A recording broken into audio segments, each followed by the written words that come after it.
દક્ષિણ ગુજરાતમાં મેઘરાજાની મહેર, ખેડૂતોમાં ખુશીની લહેર જોવા મળી। શેરડી, ડાંગર અને કપાસના ઊભા પાકની વાવણી શરૂ।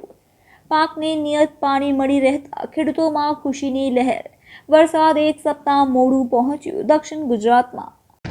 આ વર્ષે જે રીતે મોસમ વિભાગની આગાહી હતી કે વરસાદ વહેલો આવશે, પણ જે રીતે છેલ્લા અઠવાડિયાથી વરસાદ નવસારી સુધી જ આવ્યો હતો અને ખેડૂતો વારંવાર ચાતક નજરે એની રાહ જોતા હતા। જે રીતે ખાસ કરીને દક્ષિણ ગુજરાતમાં ખૂબ જ સારા વરસાદ રવિવારથી શરૂ થયો છે, સાથે સાથે આજે પણ ખૂબ જ સારો વરસાદ સમગ્ર પંથકમાં થયો છે। ખાસ કરીને ઓલપાડ વિસ્તારમાં પણ ખૂબ જ સારો વરસાદ થયો છે, એટલે ખેડૂતોમાં એક ઉત્સાહ છે, ખુશીનું વાતાવરણ છે।